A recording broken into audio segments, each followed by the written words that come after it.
back in the game. So thank you, wherever you are, for taking the time to watch this. Even if you're not watching it live, I appreciate it.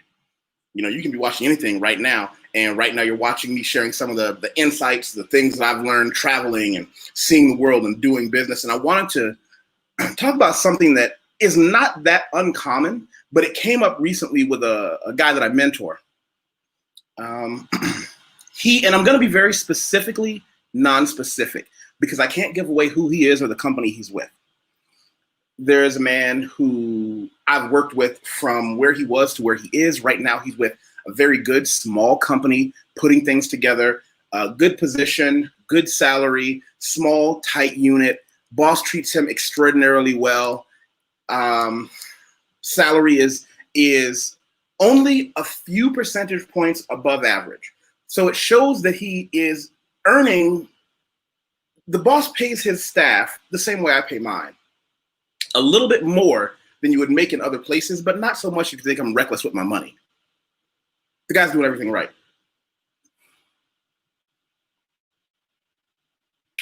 But recently, through no fault of his own, he stumbled on some evidence that his boss was doing something that is clearly unethical and probably illegal. I'm not a lawyer, but it smells like illegal to me and to him.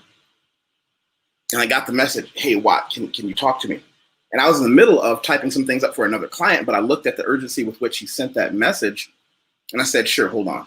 Finished what I was doing, put a pause to it, called him. I said, are you okay? He said, yes. I said, there's a hesitation on the yes. Are you okay? Is something wrong with you? Is the family okay? No, we're okay. He goes on to explain the situation. And I gave him an example. Now, this is not about presidents. This is not about politics. I'm just going to use two presidents as an example. Let's take Richard Nixon.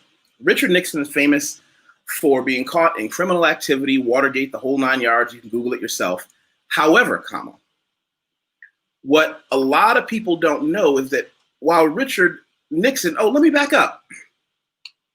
I forgot to say hello to my team. Brandon, all is well out here. Thank you. Good. That's usually the first thing I do to get them all, the hair follicles, in order. But I want to see your face again here with us soon. When are you going to come back and hang out with me? You know, we need to see you back.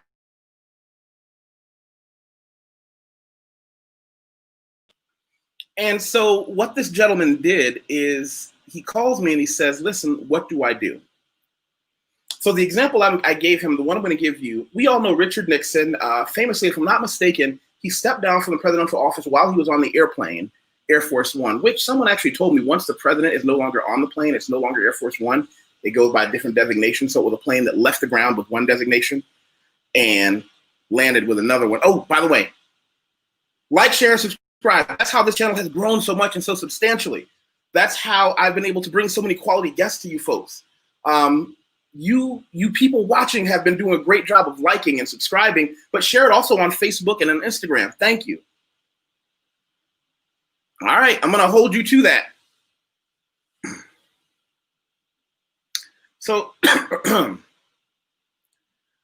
what I told him was that we know Richard Nixon never went to jail. You know, they thought for the health of the, I believe for the health of the country, we should look forward, not back. In any case, generally the president or the leader of the company or the leader of the team, normally, they don't go to jail. Normally, the guy that's in charge of the operation, good afternoon. The guy that's in charge of the operation, he doesn't go to jail. Just like with this company, the guy in charge of all of it, he'll probably be able to do one of two things. Buy his way out of going to jail by doing, if any of you remember the Balco scandal, the guys who were supplying elite athletes with high-end steroids that were illegal in their sports. A lot of people don't know that guy never went to jail. He dealt his way out. If I'm not mistaken, the deal he cut was, I'll give you information on people you don't even know that are on steroids and the compounds that I've designed myself that are undetectable, And you can even take my money under the condition I never see a single day in jail. See, the guys at the top of the pyramid have that privilege. You can deal your way out that way, or you can snitch your way out. It's been plenty of people, plenty of person.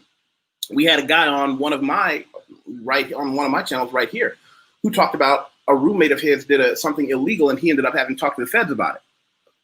And the deal is, either you can go to jail on this, or you can start snitching on people that you know are doing other things wrong. And hold on a second. Rainstorm, windows open.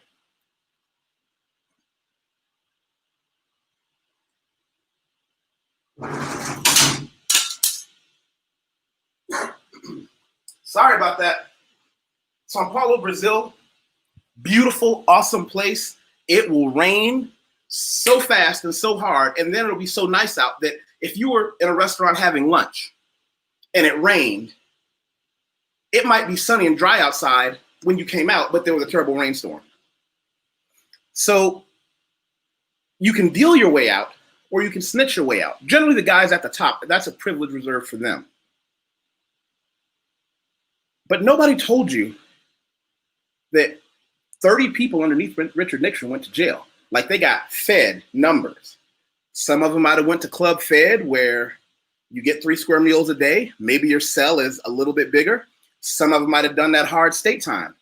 But 30 people, 30 high-ranking officials under Richard Nixon did time. I don't care what the jail is. I don't care how nice it is. These are people who did time over Richard Nixon because he was the boss, and the boss said, I want you to do this thing that you know is illegal and wrong. Don't worry, I'll look out for you. Even now, people talk about, well, Donald Trump is going to be sued when he leaves the presidency. I'm sure he will. They might take some of his money. They might take some of his property. They might, I don't know. He might end up owing the IRS for the rest of his life. Donald Trump is not going to jail. The guys on top don't go to jail. Let me say it again. If you're hoping that Donald Trump will one day go to prison, you're pissing up a rope. It's not going to happen. Why? He's the guy in charge. Now, what I do think Donald Trump might do, let's say he doesn't have the cash people think he does. If you don't believe Donald Trump is going to snitch his way out and go to the feds and say, look, guys, you can take me and it'll look good, or I can give you all these other worker bees. How does this go back to, Sheriff is in town. BK from the Rockies. Thanks for showing up, brother. I appreciate it. And also for making it a point to always remind me about my Patreon before I go into how this relates to my mentee, the gentleman that's coming to me for advice. A lot of the business things that we discuss are here, the lighthearted version, the YouTube friendly version, the version of things that people are really going to enjoy. But I want to be clear. I run a Patreon where we talk about very clear, hard, concrete business concepts, money-making concepts, concepts of how to live internationally successfully, concepts on technical aspects of lots of different things that I want to be clear, not nearly as much fun. Not nearly as much fun as what we do here, but these are for the people who are in it for something different. I'm going to put my Patreon link here. I encourage everyone to go to the link, look at what it is, what it talks about. If it's for you, join. The good news is once you're in, you have access to all the backlog of stuff. This group has been growing, and it's growing slowly, and I like that because the people involved in this group are all people who are serious about their life, their money, and how we can help each other with the circles that we're in. We're actually due for a roundtable. We do a monthly roundtable online where we connect with each other, see what other opportunities we've had, how we can help other people with their opportunities. I'm really glad I did this. And quite frankly, I have BK to thank for that because he pushed me into doing it. I'm going to put, let's see, more business, less fun. Because when you go in, I don't want anybody thinking this is going to be just like YouTube. It's going to be fun. No, no. This is where we talk about important things. So I want everybody to check that out.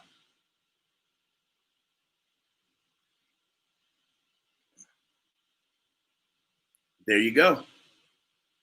So as I was saying, Richard Nixon didn't go to jail. 30 people under him did. Donald Trump's not going to go to jail. A bunch of people under him might, and even if they weren't under the watchful eye of the federal government, he's going to snitch them out anyway to get himself out. And it's going to work because that's what happens when you're on top. So when my client, when the gentleman that I mentor came to me and said, I found out that my boss is doing something, I said, I want to be very clear. He's not going to get in nearly as much trouble as the people under him will, because he's the boss of the company. He knows more about more than you think he does. Do you think this is the only dirty deal he's made? Do you think this is the only thing where he's dishonest? He's honest in everything else. But in this one situation to get more money, he's dishonest. It doesn't work like that. If this guy is dirty, he's doing a whole lot of dirty stuff. But I was trying to explain to him that the one thing that he needs to do is run. You don't threaten this guy. You don't say, hey, if you don't stop, I'm leaving. You don't say, hey, if you don't give me a bonus, I'm leaving. You walk up to him and say, hey, I've enjoyed my time with your company. I'd like a letter of referral from you, a reference letter. Now, side note, I'm give you some game on this one. A lot of people will go to someone they've worked with or worked for or a client and say, I need a letter of reference. Can you write one for me? Even the best intentioned of client or boss isn't going to have the time. What I always do is write myself a very honest letter of recommendation, what I did for them, how well I did it, what my goals were, what goals were achieved, type in their name, the date, their business logo, and everything else, and I present it to them and I say, I know you're a busy person. Can you read this and tell me if this is an honest assessment of my service to you? And they say, yeah, that's pretty accurate. I say, well, if you look at the bottom, I typed your name there. Here's my pen. Sign that for me because I'm going to need that for my next business opportunity. As a matter of fact, I'm going to show you guys a very clear example of that on my LinkedIn. And for everybody who knows me, you know I also have a professional LinkedIn. Add me on LinkedIn professionally. There we go. So I'm going to give you an example because this is what I want him to do, and he's seen this before. So if you go down here, there are two places you can see references, right? One of them, and by the way, for those who don't know, this is what I've been doing pretty full-time with expat relocation services, helping people legally get from other countries to legally being in Brazil with their visas, passports. All the things that you need is something my team of bilingual Brazilians does with and for you. Feel free to look through that. But if you look, let's see, here's one. Wall Street English, where I was a foreign trainer. I worked with a couple of different types of people. But, well, that's not a good one because that's all in Chinese. Let me go to the next one. Let's see here. Come on, computer. Load it up. Load it up. Give me the next one. Give me the next one. No, you're not going to give me the next one. I'm going to have to log off, log back on. Brother Leon Wilson wrote this document. Now, you probably can't see it as well, but he said, I'm writing this letter on behalf, blah, blah, blah, who he was, what he did, and he signed it. I wrote that letter and handed it to him. He says, I'm writing this letter on behalf of Mr. YusefWateef Thornton. As his supervisor, I personally trained him and watched him develop his career with our company. Internally, he has demonstrated enthusiastic professionalism and coachability. Keyword, coachability. That means you can learn when somebody who worked with you tries to teach you something. If you're not coachable, I don't care how smart you are, how educated you are, you're screwed. Coachability. When dealing with clients, he has been rated as one of the most requested and sought after foreign trainers. I'm glad to be able to give him professional endorsement. If you would like to discuss his attributes in more detail, please don't hesitate to call. I gave that to him and I said, is that an accurate description? He said, absolutely it is. So when this guy goes to his boss, I told him, listen, I want you to go to your boss, give him 2 copies of that and say, hey, is this accurate? Can you sign that for me? He's going to say, well, where are you going? Why are you going? You say, you know, I just need to move on in my career. He probably knows that you know. I told him that. If you know something's going on, he knows what you have access to and what you don't. He's going to put 2 and 2 together and he's going to get 4. And he's going to try and squeeze you to admit that you know he did something wrong and you're never going to admit it. What did BK say? People have to realize that folks don't get to the top acting like Mr. Rogers. You'll go further acting like Gordon Gekko from Wall Street, unfortunately.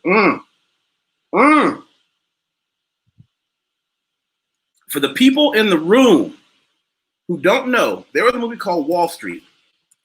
And there was a clip by a man named Gordon Gekko that said, greed is good. And it is one of the most repeated, how would I put it?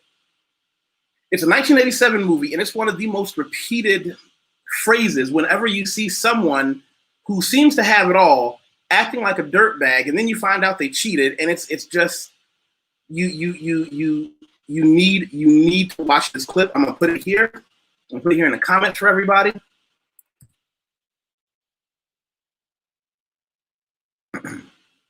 Where'd it go? Where he talks about greed and greed is good. The movie has an all-star cast. It is one of the best movies ever. But in that movie, there you go, for those who want to see it. Like, that's just the clip. I suggest going and watching the whole movie. You can find it online, download it online. But see, here's what I explained to him. If you go to him and say, I need to move on, and he says, why are you leaving? And you say, I just need to develop my career in another direction, he's going to try and push you to admit that you know he did something dirty. You never admit you know anything to anyone. You keep your mouth shut. If one day somebody with a badge comes to you and asks you a question, you're going to have to look deep inside yourself and say, did I know this or did I not? I can't help you there. I can't give you that right answer. What my life experience has taught me, I don't know nothing. I don't know anything. And if you think I know something, am I under arrest? If the answer is yes, I'll find a lawyer. If the answer is no, hello, sir. Can I talk to you? Is your name YusefWateef Thornton? Would you like to see my identification? Am I under arrest? That's the only two things. Am I under arrest? The answer is no. No. If I'm not under arrest, I don't know anything. If you haven't Mirandized me, I'm not talking about it. I'm not going to admit to my name. I'm not even going to admit that I have a luxurious mustache. I don't know anything about anything anybody did at any time. I just know I haven't done anything illegal. And if it wasn't me, I need to leave now. And when this guy does get in trouble, when this guy, because remember, if you know, somebody else in the company knows. Now, there might be somebody else in the company who knows, who doesn't have an advisor like me. There's going to be somebody in that company who does 1-900 we snitch. They are going to the feds as soon as possible. They're going to the state regulatory body as soon as possible. And when they kick in your door, pause. I have a client in the United States who works for the IRS, but he is not a guy typing. There you go. Maintain your loyalty. You'll always have future references. I know a guy, works for the IRS. He carries a 45 on his hip and a 12 gauge shotgun. We met in the Brazilian Jiu-Jitsu circuit because he and his son train in Brazilian Jiu-Jitsu, and he became a client. He's one of those guys that if they get a tip from somebody and it's a credible tip on something your company is doing wrong, so a lot of people don't know this, but the IRS has heavy hitters. They will come, kick in your door, point the gauge at you and say, step away from the computer. Put your hands in there, step away from the terminal right now. All they do is unplug everything and put it in a truck. So you can't press Control-Alt-Delete. You can't delete anything. And he says, if you make a funny move, they will shoot you. Why? Because a lot of times people look at this company and say, oh, this is just a simple office. Don't know that these guys are crime back.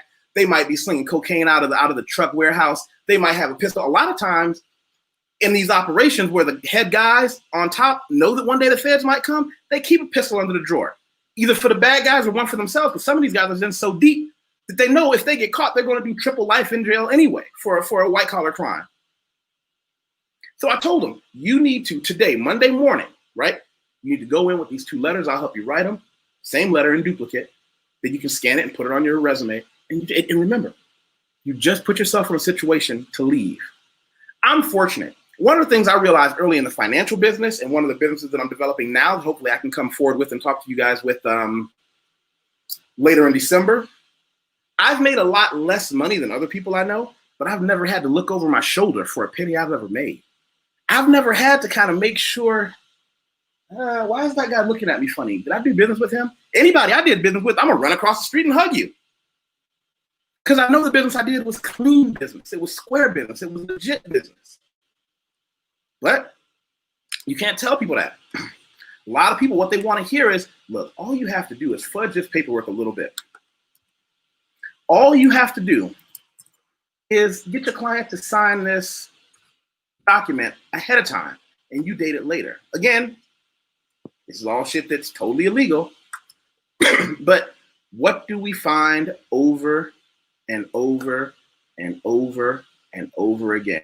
There is that significant number of people that can't figure out, if you just do business the right way, early, and avoid the people, let me be clear, avoid the people who you know are doing business wrong. Just say, I'm gonna just maintain this square lifestyle, this square business. It's hard. It's hard not to be able, you can go back anywhere, do business again. People look at you and say, oh, you were that dude smart enough to say no and take a little bit less and run when other people were found out doing dirty. This is why you always, always, always avoid, especially the boss who knows, let me be clear, the boss knows he's not going to jail.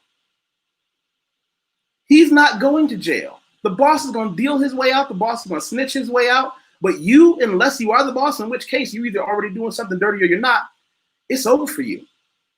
If you're a regular working guy, when the boss goes down, you're not going to be in a situation to be able to say, oh, well, you know, here, I got some information for you. You're a worker bee. This is what I told him. I hope that you take this information seriously. I hope that the things that I'm trying to get across to you are not seen as I'm trying to big brother you. I'm trying to manage you. I hope you see these things as me giving you the benefit of some things that I've seen. Listen, I work in the financial business. I know what it's like to see the men from corporate come down in these plain suits, walk over to a man's desk, put their hand on his shoulder and say, we need to escort you out, step away from your desk. Why? That guy did something dirty with a client's business account. Got caught. The level of common sense you're describing is well above folks' head, unfortunately. I hope none of the people watching here are that way. I hope the people who are here watching us, I hope they're the people that have their life together.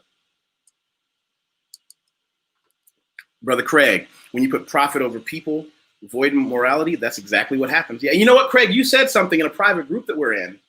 You gave a couple of principles that I really enjoyed.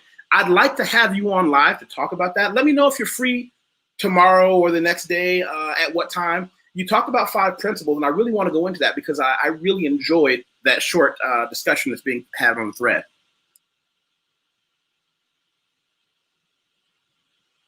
Listen, be sure to like, share, subscribe, and/or comment. Things have been growing. Everybody knows my channel is about 3 things. It's about money, world travel, and a lot of social issues. And sometimes these things overlap. Thank you for taking the time to watch this with me.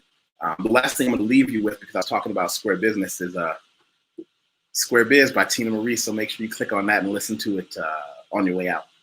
I hope everybody has a great day. Wear your mask, wash your hands, keep your finger out of your nose, all that good stuff. Keep your finger out of other people's